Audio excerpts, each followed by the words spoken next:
Hello everyone, hope you're having a nice time out there and it's not been boring these days. Just need to keep yourself busy like I said earlier.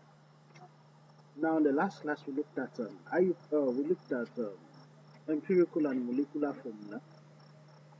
The few submissions I got from your assignments, I have reverted in their scores while I believe you have seen the correction before now. So for today we are looking into IUPAC nomenclature. And before we actually take on this topic, we have been taught oxidation number, which I believe is a prerequisite to understanding what naming is all about. And if peradventure you are not grounded in your understanding of oxidation number, I would like you to have a revisit of the topic so that it can go well with you when we get to naming compounds. So, in due course, we classify compounds into two majorly. The first category, which are the binary compounds, and the second one are the tertiary and the quaternary.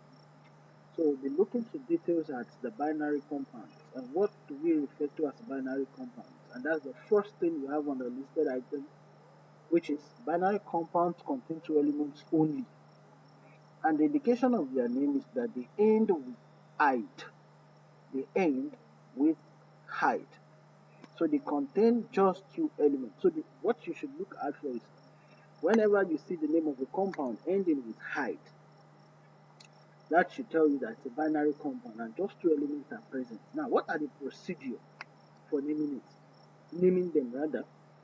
The cation is named first, followed by the anion, with its name modified to end with "ide." Now, when we say the cation, we are talking about the more electropositive element of the two that make up the compound. So you name that first, just give the name of the element. Then the name of the anion, that is the electronegative one, is modified rather, such that it ends with "ide." That's "ide." Then the last instruction there says the oxidation number of elements with more than one oxidation state is designated in brackets.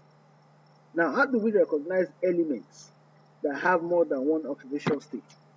Now, among them, you have the transition metals, which are those ones you find in the D block. That's between group 2 and group 3. You have the D block. Then, elements, non-metals of group 4, the carbon family, group 5, the nitrogen family, group 6, the chalcogens or oxygen family, and group 7, the halogens, have variable oxidation state such that you designate the oxidation number of the element in brackets, with the exception of fluorine and silicon. So fluorine and silicon do not vary, but every other one in those groups, 4, 5, 6, and 7, have varying oxidation states, and the oxidation numbers have to be designated, as in the case of the first element or the more electropositive element that make up the binary compound. So we have few examples that we are going to look into and supply their names. Now we have Na2O. Sodium is in group 1. So we just name that sodium as the first element, then oxide, that's oxygen. Like we said, we modify the name to end with "ide." So it's named oxygen. Then you have hydrogen sulfide as H2S. S is sulfur, which is modified to sulfide. You have Ki as potassium iodide. Your K is potassium, whereas I normally would be iodine if it's existing freely on its own. But since it's existing in combination with another element, now as in a binary compound, it's named iodide. Magnesium nitride, Mg3N2. Now, the next example there is Fe2O3. So like we said, we are to name. Since iron is a member of the transition series, it is expected of you to look out for the oxidation number in the compound. So if you calculate the oxidation number in the compound ion remain Fe, that will be 2Fe plus 2Fe plus 3O2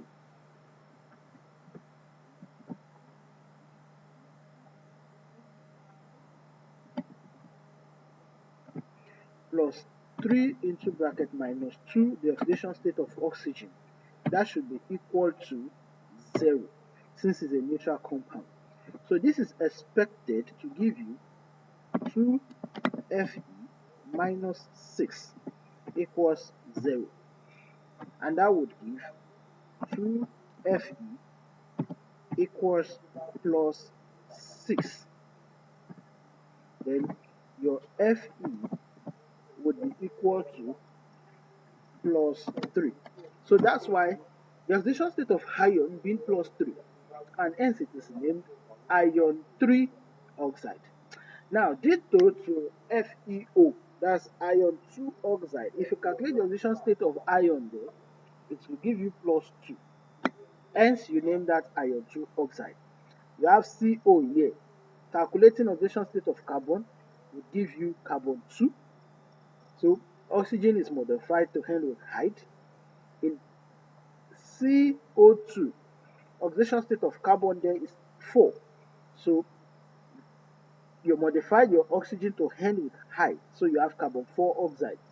NO ditto, nitrogen 2, N2O nitrogen 1 oxide, NO2 nitrogen 4 oxide, then N2O4.